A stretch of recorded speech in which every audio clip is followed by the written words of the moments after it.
మా మిత్రుడు మాకు అన్ని విధాల ముందు నుంచి కూడా పూర్తి సహాయ సహకరించినటువంటి మా మధు గారికి మనస్ఫూర్తి ధన్యవాదాలు తెలియజేస్తున్నాం.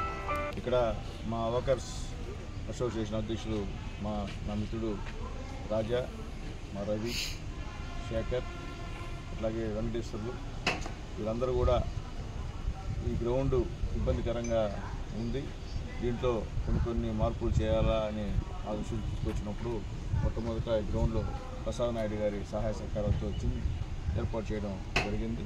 దాని తర్వాత ఈ మొత్తం గోడలన్నీ ప్యాచ్ వర్క్లు ఉన్నాయి, దాన్ని ప్యాచ్లు వేయించారంటే కూడా అందరు సహాయ సహకారాలతో ప్యాచ్లు కూడా వేయించాము. తర్వాత దీనికి సంబంధించినటువంటి సున్నం కొట్టేయాలని చెప్పినప్పుడు కూడా దాన్ని కూడా అందరి సహాయ సహకారాలతో సున్నం కూడా వేయించాం. అట్లాగే ఇక్కడ ముఖ్యంగా ఓపెన్ జిమ్, అంటే మహిళలకి ఒక ఓపెన్ జిమ్ పెడితే బాగుంటుందని చెప్పి అందరూ క్రీడాకారులందరూ అడిగారు. ఎవరిని అడిగితే బాగుంటుంది అనేటువంటి అందరి అభిప్రాయాలు తీసుకుంటే మా మధు గారు, అలాగే మా కన్వర్ థామస్ గారు వీళ్ళందరినీ అడిగిన తర్వాత వెంటనే నేను చేస్తాను అని చెప్పారు. అట్లాగే ఆ గ్యాలరీని జిందాల్ వాళ్ళకి సంబంధించిన వాళ్ళు కూడా స్పాన్సర్ చేస్తున్న విషయాన్ని కూడా ఒకసారి నేను తెలియజేస్తున్నాను. అట్లాగే ఈరోజు ఈ గోడ కూడా దాదాపు 17 లక్షలు, ముఖ్యంగా మా రాజా చెప్పినట్టు క్రీడాకారులకు ఇబ్బంది లేకుండా, అలాగే మా రాజా ఇంకో రాజా ఇక్కడ యోగా నేర్పించాడు, మా గురువు రాజా, ఆయన కూడా పాపం ఇక్కడ యోగా నేర్పిస్తుంటాడు. ఇబ్బందికరంగా నీళ్ళు వచ్చి పైకిపోయి వాసన వచ్చేటువంటి కార్యక్రమం కూడా చాలా చూసాం ఈ గ్రౌండ్లో. అవన్నింటినీ కూడా మా గౌరవ కలెక్టర్ గారి దృష్టికి తీసుకెళ్తే కలెక్టర్ గారు వెంటనే 17 లక్షల రూపాయలు దీనికి శాంక్షన్ ఇచ్చాడు. అట్లాగే లోపల కూడా ఒక కాలం ఏర్పాటు చేయాలంటే నేను హాస్పిటల్ కమిటీ చైర్మన్ కాబట్టి అకౌంట్లో డబ్బులు దాదాపు 7 లక్షల రూపాయలతో దాన్ని కూడా శాంక్షన్ చేసాము. ఇప్పుడు ఈ కాంట్రాక్టర్ గారు వచ్చి ఇప్పుడే వర్క్ను కూడా స్టార్ట్ చేయడం నిజంగా చాలా సంతోషం. అలాగే ఆ వర్క్ కూడా నాణ్యతగా ఉండే విధంగా మా వర్కర్స్ అసోసియేషన్ అధ్యక్షులు మా రాజాకి, మా రవికి, మా రాజాకి అందరూ కూడా దగ్గరుండి చేయించుకోండి.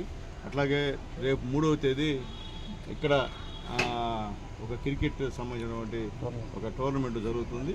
ఆ సందర్భంగా మనం షాప్ చైర్మన్ రవి గారిని ఇన్వైట్ చేశాం. ఆయన వచ్చిన తర్వాత ఆ యొక్క గ్యాలరీని పూర్తి అయితే ఓపెనింగ్, అట్లాగే మా మధు గారి, మా పెన్నూరు వాళ్ళ యొక్క థామస్ గారి సహాయ సహకారాలతో ఇక్కడ ఓపెన్ జిమ్ కూడా అప్పుడు లోపల పూర్తి అయిపోతుందని చెప్పి కూడా చెప్పారు. రెండింటిని కూడా ఆయన చేతుల మీదుగా ఓపెన్ చేస్తామని చెప్పి తెలియజేస్తున్నాం. అట్లాగే రాబోయే రోజుల్లో గ్రౌండ్కి ఎటువంటి సహాయ సహకారాలు కావాలన్నా నేను గూడూరు వ్యక్తిగా, గూడూరులో పుట్టి గూడూరులో పెరిగి ఈ గ్రౌండ్ని నేను కూడా వాకింగ్ ఉపయోగించుకునే వ్యక్తిగా, నేను కానీ నా భార్య కానీ ఈ వాకింగ్ ఉపయోగించుకునే వ్యక్తిగా మాకు కూడా పూర్తి బాధ్యత ఉంది.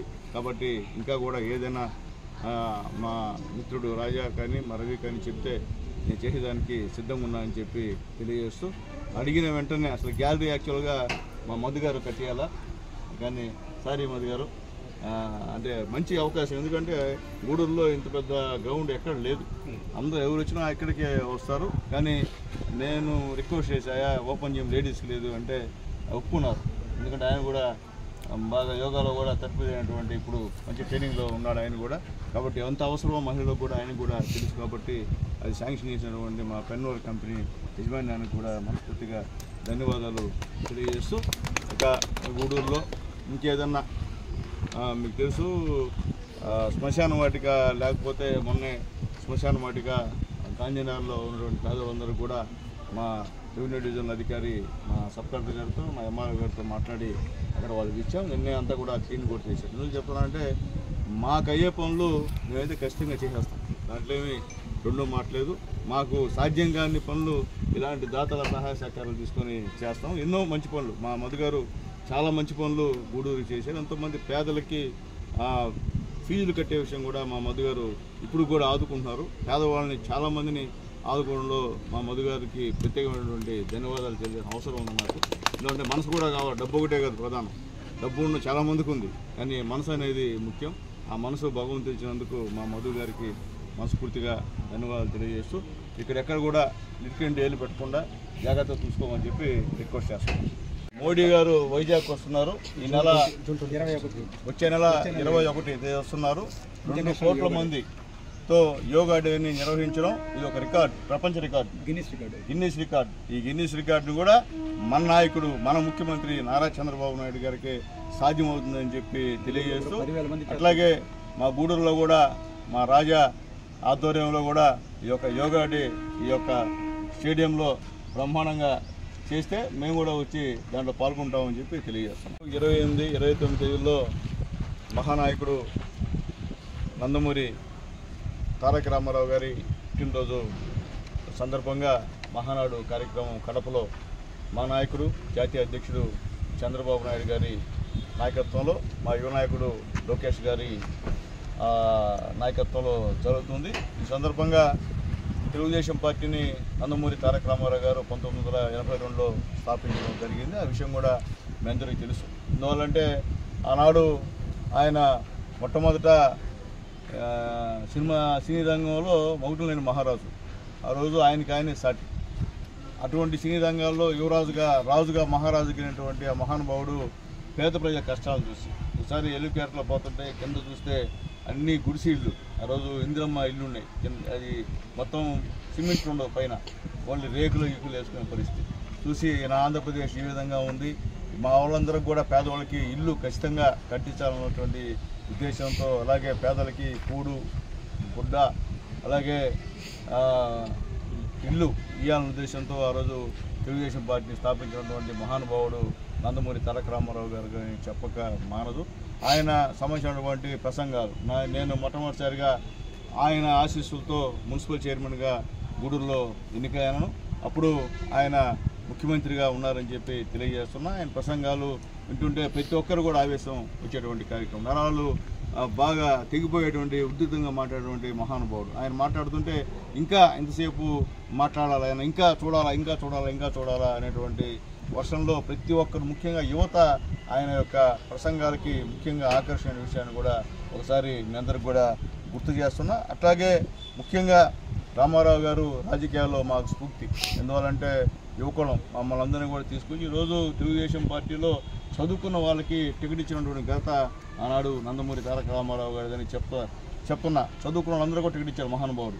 అప్పుడు చదువు లేని వాళ్ళు ఉంటే ఆయన ఖచ్చితంగా చదివి ఉండాలా అని చెప్పి చదువున్న వాళ్ళకే ఉద్యోగాలు ఇచ్చిన విషయాన్ని కూడా ఒకసారి గుర్తు చేస్తున్నా.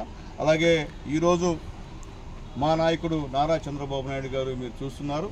గతంలో అమరావతి ఈ యొక్క రాష్ట్రానికి రాజధాని లేనటువంటి పరిస్థితుల్లో అమరావతి రైతుల దగ్గర నుంచి మొత్తం పొలాలన్నింటినీ కూడా ఆయన వాళ్ళ అనుమతితో సేకరించి అక్కడ అమరావతిలో రాజధాని కట్టిస్తే ఆయన ఓడిపోయిన తర్వాత ఒక ఆయన వచ్చి అసలు రాజధాని రూపురేఖలను మార్చి సర్వనాశనం చేసిన విషయాన్ని కూడా ఒకసారి మీకు గుర్తు చేస్తున్నాం. ఈరోజు అదే అమరావతికి ప్రధాని మోడీ గారు వచ్చి స్వయంగా లక్షల కోట్లు పెట్టి ఈరోజు అమరావతి నిర్మాణం జరుగుతుంది. నిజంగా ఈ ఆంధ్ర రాష్ట్రానికి త్వరలో వచ్చే పార్లమెంటు సమావేశాల్లో బిల్లు కూడా పెట్టి మా ఆంధ్ర రాష్ట్రానికి రాజధాని అమరావతి అని కేంద్ర ప్రభుత్వం చెప్పే విధంగా నిన్న పోయి కేంద్రంలో ఒప్పించిన విషయాన్ని కూడా ఒకసారి మీ అందరికి కూడా తెలియజేస్తున్నాం. అట్లాగే ఈరోజు కార్యకర్తలకి ఊపిరి ప్రాణం ఈరోజు చంద్రబాబు నాయుడు గారు అని చెప్పి నేను తెలియజేస్తున్నాం. ఈరోజు తెలుగుదేశం పార్టీ అనేది ఒక వ్యవస్థ. ఈ తెలుగుదేశం పార్టీలో పనిచేసేటువంటి కార్యకర్తలందరి యొక్క సహాయ సహకారాలతో ఈరోజు మేమందరం కూడా ఎమ్మెల్యేలుగా అయినాం. వాళ్ళే లేకపోతే ఈరోజు మేము ఎమ్మెల్యేలు అవ్వలేము, మంత్రులుగా వేరే వాళ్ళు ఉండలేరు. అలాగే ముఖ్యమంత్రిగా నారా చంద్రబాబు నాయుడు గారిని చేసినటువంటి పరిస్థితి మా కార్యకర్తలకే తెలుస్తుందని చెప్పి తెలియజేస్తూ మా నాయకుల్ని కార్యకర్తలు వెన్నంటి ఉండి ఈరోజు లోకేష్ బాబు గారు కాపాడుతున్నారు. ఎవరికి ఏ ఆపద వచ్చినా కానీ ఖచ్చితంగా సహాయం చేసే కార్యక్రమం. భవిష్యత్తులో కూడా ఎవరైతే తెలుగుదేశం పార్టీ కార్యకర్తలు ఆర్థికంగా ఇబ్బంది పడుతున్నారో వాళ్ళందరినీ గుర్తిస్తున్నారు. వాళ్ళందరికీ ఒక సర్వే చేసి గుర్తించి ఎవరైతే నిజంగా ఆర్థికంగా వెనుకబడి ఉంటారో వాళ్ళందరికీ కూడా పెట్టుబడి పెట్టి వాళ్ళందరూ కూడా వ్యాపార రంగంలో దింపేదానికి నారా చంద్రబాబు నాయుడు గారు కంకణం కడుతున్నారని చెప్పి ఒకసారి మీకు తెలియజేస్తున్నా. అట్లాగే ఈరోజు పేదవాడిని గొప్పవాడిని చేయాలనే ఉద్దేశంతో ఈరోజు కొత్త కార్యక్రమాన్ని ఒకటి ఏర్పాటు చేసి అధికారులని P4 పెట్టి అధికారులను కూడా పేద ప్రజల దగ్గరికి పంపించి ఎమ్మెల్యేలను కూడా రాత్రిపూట ప్రతి దగ్గర బస్ చేయమని చెప్పి మమ్మల్ని కూడా పంపించే కార్యక్రమం. గతంలో కూడా మా నాయకుడు మమ్మల్ని ఈ యొక్క దళిత తేజం తెలుగుదేశం అనేటువంటి కార్యక్రమం ఇచ్చి మమ్మల్ని అందరినీ కూడా దళిత వాళ్ళకి తిప్పినటువంటి మహానుభావుడు మా చంద్రబాబు నాయుడు గారు.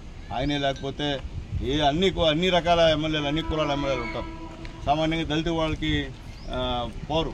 కానీ must and షుడ్గా Arundhativada, Harijanawada, ST కాలనీలు, బీసీ కాలనీలు ఖచ్చితంగా మీరు వెళ్ళాలా అని చెప్పి మమ్మల్ని పంపించి అక్కడ ఉన్నటువంటి అన్ని అభివృద్ధి కార్యక్రమాలు ఆయన డబ్బులు ఇచ్చిన విషయాన్ని కూడా మీకు నేను తెలియజేస్తున్నాను. కాబట్టి అలాంటి మహానుభావుడు ఈరోజు నందమూరి తారక రామారావు గారి వారసుడుగా ఈరోజు తెలుగుదేశం పార్టీని ఆయన నాయకత్వం వహిస్తుండడం కూడా మా అందరి సంతోషం అని చెప్పి నేను తెలియజేస్తూ, అలాగే రేపు 4వ తేదీ జూన్ 4వ తేదీ ఏదో నేను ప్రకటించాను ఒక ఆయన, అదేదో దినం అంట, నాకు అర్థం కావట్లే. అంటే నాకు తెలిసి ఒక ఏమంటారు ఈ రాష్ట్రాన్ని అంధకారంలోకి దింపి ఈ రాష్ట్రాన్ని సర్వనాశనం చేసి ఈ రాష్ట్రాన్ని ఇష్టప్రకారంగా చేసినటువంటి అర్ధరాత్రి రాత్రిని పారదోలి వెలుగుని ఇచ్చినటువంటి రోజు జూన్ 4వ తేదీ. ఆ రోజు రెడ్ వచ్చిన తేదీ అనమాట. దాన్ని ఆయన ఏదో ఒక దినంగా ప్రకటిస్తారని చెప్పి ఆ రోజు నుంచి మేము ఈ చేస్తాం అవి చేస్తాం. నువ్వు 5 సంవత్సరాలు నువ్వు ఏం చేసావో చెప్పు, నువ్వు చెప్పి తర్వాత మాట్లాడు. అంతేగాని ప్రజలందరూ కూడా సంవత్సరాలు చూసి విసిగిపోయి మిమ్మల్ని అందరూ కూడా తరివేసి కొత్త ప్రభుత్వాన్ని మా ముఖ్యమంత్రి నారా చంద్రబాబు గారి నాయకత్వంలో, యువ నాయకుడు ధైర్యశాలి మా పవన్ కళ్యాణ్ గారి నాయకత్వంలో, మోడీ గారి నాయకత్వంలో ఎన్డీఏ గవర్నమెంట్ని గెలిపించినటువంటి ఆ రోజు దినం ఈ రాష్ట్రానికి మంచి దినం, ఆ రాష్ట్రానికి శుభసూచకమైనటువంటి దినం 4వ తేదీ అని చెప్పి నేను తెలియజేస్తూ, మీరు ఎన్ని కళ్ళబొల్లి మాటలు చెప్పినా పేద ప్రజలు నమ్మే పరిస్థితి లేరని చెప్పి తెలియజేస్తూ, అలాగే 1-2 నెలల్లో ఏవైతే ఆ ఎలక్షన్లో మేము వాగ్దానం చేశామో సూపర్ 6 అన్నీ కూడా ఒకటెంబడి ఒకటి మేము చేసేటువంటి కార్యక్రమం ఉంది. రేపు ఎంతమంది బిడ్డలు చదువుతుంటే అన్ని 15,000 రూపాయలు తల్లుల ఖాతాలో కాకుండా డైరెక్ట్గా కాలేజీ ఖాతాలో వేసేటువంటి కార్యక్రమం. ఆగస్టు నుంచి ఉచిత బస్సు ప్రయాణం మహిళలకు కూడా ఏర్పాటు చేసే కార్యక్రమం చేస్తున్నాం. ఆల్రెడీ పెన్షన్ని పెంచాం. 30 రూపాయలు నందమూరి తారక రామారావు గారు పెన్షన్ని పెడితే తర్వాత రాజశేఖర రెడ్డి గారు 50,000 చేస్తే దాన్ని చంద్రబాబు నాయుడు గారు 2,000 చేయడం, దాని తర్వాత 1 సంవత్సరం పడింది 1,000 పెంచేదానికి గత గవర్నమెంట్కి. మేము మళ్ళీ గెలిచిన వెంబడే మేము మళ్ళీ 1,000 రూపాయలు పెంచి 4,000 రూపాయలు పెన్షన్ ఇచ్చిన విషయాన్ని కూడా ఒకసారి అందరికీ గుర్తు చేస్తూ, గ్యాస్ సిలిండర్ కూడా ఈరోజు 3 గ్యాస్ సిలిండర్లు సూపర్ 6 పథకంలో భాగంగా పేదవాళ్ళకి ఇస్తున్నామని చెప్పి చెప్తున్నాం. తెలుగుదేశం పార్టీలో పనిచేయడం మాకు గర్వకారణం ఉంది. తెలుగుదేశం పార్టీ కార్యకర్త అని చెప్పుకునే దానికి మాకెంతో గర్వంగా ఉందని చెప్పి తెలియజేస్తూ, 27, 28, 29 తేదీ జరిగే ఈ యొక్క మహానాన్ని జయప్రదం చేయమని తెలుగుదేశం పార్టీ నాయకులకి కార్యకర్తలకి తెలియజేస్తూ, మా నాయకుడు యువ నాయకుడు లోకేష్ బాబు గారిని వర్కింగ్ కమిటీ ప్రెసిడెంట్గా మేము బలపరుస్తున్నాం. ఎందుకంటే ఆయన అవసరం కాబట్టి అది కూడా ఆ యొక్క తీర్మానంలో పెట్టి వర్కింగ్ కమిటీ ప్రెసిడెంట్గా లోకేష్ బాబు ఎన్నుకోవాలని చెప్పి మనస్ఫూర్తిగా కోరుకుంటున్నాం.